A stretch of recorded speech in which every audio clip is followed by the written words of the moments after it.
Siapakah Ya'juj Ma'juj? Ini sebetulnya menjadi misteri bagi kita. Walaupun di dalam Al-Quran dijelaskan tentang Ya'juj Ma'juj, namun tidak eksplisit. Ya'juj Ma'juj yang diceritakan di dalam Al-Quran itu ada dalam dua hal. Yang pertama, Ya'juj Ma'juj yang muncul di zaman Zulkarnain.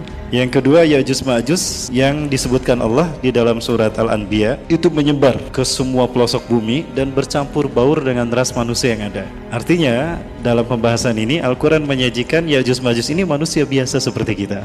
Dulu saya pernah berpikiran Ya'juj Ma'juj ini alien. Alien pun sebetulnya ada tiga macam. Ada alien yang berada di ruang angkasa, dalam arti dia hanya dari satu planet ke planet lain, yang disebut dengan ET. Ada juga alien yang bertebaran di permukaan bumi, Grace. Ada juga alien yang di bawah permukaan bumi, Extraterrestrial Biological Entities atau EBI. Nah, dari tiga jenis alien ini yang cenderung sama dengan perilaku Ya'juj dan Ma'juj adalah EBI, Extraterrestrial Biological Entities, yaitu alien yang berada di bawah permukaan bumi, mereka berada di dalam, dan dia cenderung sangat sensitif dengan sinar matahari, tapi perilakunya kanibal. Namun keterangan ini ternyata belum terbukti secara empiris, dalam arti secara nyata, karena banyak buku-buku fiksi yang justru bercerita tentang EBI. Nah, siapakah sebetulnya Ya'juj Ma'juj, Bapak Ibu yang dirahmati Allah? Di dalam Al-Quran cerita Ya'juj Ma'juj ini terkait dengan Zulkarnain, yang dikisahkan bahwa Ya'juj Ma'juj ini berada di masa Zulkarnain hidup. Kedua nama ini ditemukan pada budaya bahasa Cina. Jadi Ya'juj Ma'juj bukan bahasa Arab, tetapi dia bahasa Cina.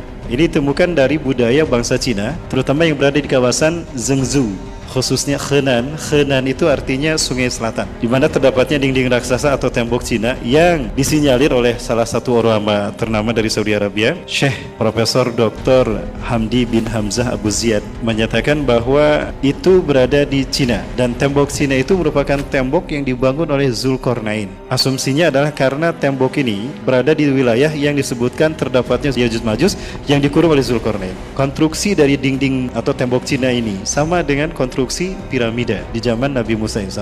Apalagi memang Zulkarnain hidup di zaman Nabi Musa AS.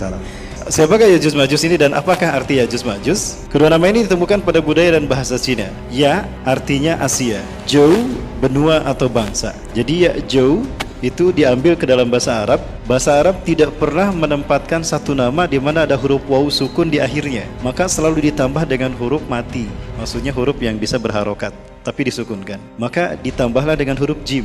Maka kata Ya'juj berubah ketika diambil dari bahasa Arab menjadi Ya'juj, yang mana kalau kita lihat, kita uraikan, Ya'juj ini terdiri dari dua kata, Ya dan Jo.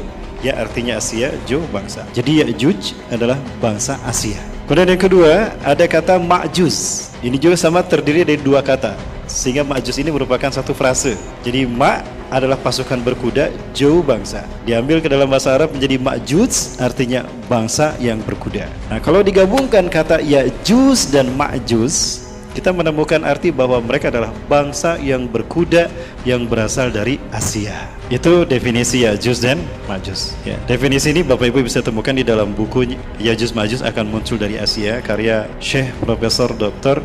Hamdi bin Hamzah Abu Ziyad, ya, dari Saudi Arabia. Sepertinya beliau masih hidup, ya, karena saya lihat buku yang beliau keluarkan, kitab yang beliau keluarkan yang merupakan hasil dari penelitian beliau sendiri dari negeri matahari terbenam sampai negeri matahari terbit. Beliau melakukan penelitian sendiri dengan dana sendiri, didampingi oleh istrinya. Penemuan yang beliau lakukan ini menurut saya sangat representatif untuk kita membahas tentang siapa itu Ya'juj Ma'juj. Baik, berangkat dari kisah zaman dulu Ya'juj Ma'juj. Siapakah Ya'juj Ma'juj ini atau dari mana keturunan Ya'juj Ma'juj ini berasal? Di dalam kitab tersebut disebutkan bahwa bangsa Ya'juj Ma'juj adalah keturunan dari anak pertama Nabi Nuh alaihissalam. Di zaman Nabi Nuh terjadi banjir bah. Ya, kita tahu pada saat Nabi Nuh diutus, ternyata manusia melakukan penyembahan pertama kepada selain Allah, sehingga Nabi Nuh adalah Rasul yang pertama. Bapak Ibu yang dirahmati Allah, Nabi Adam bukan Rasul. Nabi Adam itu cuma Nabi, belum Rasul. Begitu pula Nabi Syith dan Nabi Idris. Mereka bukan Rasul, tapi Nabi. Kenapa saya katakan demikian? Karena di zaman Nabi Adam sampai Nabi Idris diutus dan diangkat, itu belum ada penyimpangan dari Tauhid. Manusia masih menyembah Allah. Adapun manusia menyembah selain Allah terjadi setelah Nabi Idris diangkat di zaman Nabi Nuh hidup. Ya, pada saat itu terjadi penyembahan kepada patung manusia yang lahir pertama ke dunia, Nabi Adam alaihissalam. Ya, dan juga perlu saya tegaskan, Nabi Adam bukan manusia yang pertama. pertama. Manusia yang pertama adalah Nabi Muhammad SAW. Cuma ketika Allah ciptakan Nabi Muhammad SAW dalam bentuk cahaya yang disebut dengan Nur Muhammad, jauh sebelum langit dan bumi diciptakan. Adapun yang lahir secara fisik adalah Nabi Adam. Saya tegaskan kembali Bapak Ibu, Nabi Nuh adalah Rasul yang pertama. Karena di zamannya lah terjadi penyimpangan manusia dari Tauhid. Manusia menyembah berhala atau patung yang dibuat oleh Bani Kabilah. Dan itu adalah patung Nabi Adam sendiri. Nah, karena mereka menyembah selain Allah, maka di saat itulah Nabi Nuh diutus. Nabi Nuh diutus sebagai Nabi dan Rasul yang pertama, itu di usia 480 tahun. 120 tahun beliau dakwah, siang malam, sembunyi-sembunyi, terang-terangan. Hanya sedikit yang beriman. Sehingga Allah Subhanahu wa Ta'ala kemudian memutuskan untuk menghentikan dakwah Nabi Nuh pada saat itu, di usia Nabi Nuh 600 tahun. Nah, pada saat itu, terjadilah hukuman kepada kaum Nabi Nuh yang tidak beriman, yaitu banjir bah. Nah, banjir bah ini menghabiskan umat manusia yang ada di muka bumi, kecuali yang selamat bersama Nabi Nuh. Nah, diceritakan Nabi Nuh ini punya 4 anak laki-laki. Yang pertama bernama Yafis, yang kedua bernama Syam, yang ketiga bernama Ham, yang keempat bernama Kan'an. Dari 4 anaknya ini yang beriman cuma 3, Yafis, Ham, dan Syam dan Ham.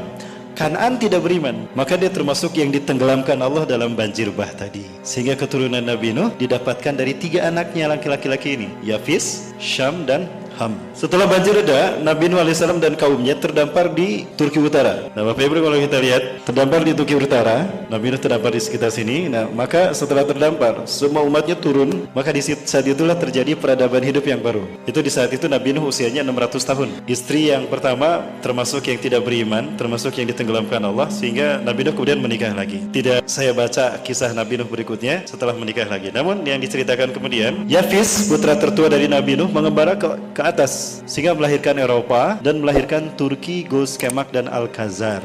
Nah, kalau kita lihat ada Turki di sini dan ada Khazar. Turki atau Turkistan itu dulunya satu rumpun dengan Cina, berada di wilayah ini. Nah, jadi ini kemungkinan berasal dari putranya Yafis. Nah, kemudian Syam dia turun ke sini, tinggallah di Syam. Ini adalah wilayah Syam yang melahirkan 4 negara dan melahirkan bangsa Arab. Ada Palestina, Jordan, Suriah, Libanon. Itu Syam, pecah menjadi 4. Dan juga melahirkan bangsa Arab. Itu dari keturunan yang kedua. Dan keturunan yang ketiga, Ham, dari anak yang ketiga itu melahirkan Mesir dan Afrika, Libya. Semuanya adalah lahir dari Ham. Nah, itu 3 putra Nabi Nuh alaihissalam. Kan'an tidak punya keturunan karena mati tenggelam dalam keadaan kafir. Nah, dari Yafis yang melahirkan bangsa ini, itu lahir anak yang bernama Maguth. Nah, Maguth inilah yang melahirkan keturunan. Di antara keturunan Maguth ini ada bangsa yang berperilaku biadab, berperilaku kejam, pembantai, melakukan kerusakan di muka bumi. Ya, saking biadabnya, kehancuran mereka itu dijadikan sebagai satuan kerusakan di muka bumi. Jadi Bapak Ibu rahmati Allah, Ya'juj Ma'juj lahir dari keturunan Yafis, yaitu dari putranya yang bernama Maguth. Ya, Maguth ini melahirkan Ya'juj dan Ma'juj. Mereka lah yang kita kenali dari sejarah sebagai bangsa yang kemudian melahirkan bangsa Mongolia. Ada bangsa Tartar yang membantai kaum muslimin sampai ke dinasti Abbasiyah. Walaupun pada akhirnya dari tokoh-tokoh hebat mereka seperti Timur Leng, Genghis Khan, dan yang lain itu masuk Islam. Ya. Itu Bapak Ibu rahmati Allah, dilihat dari asal muasal Ya'juj dan Ma'juj.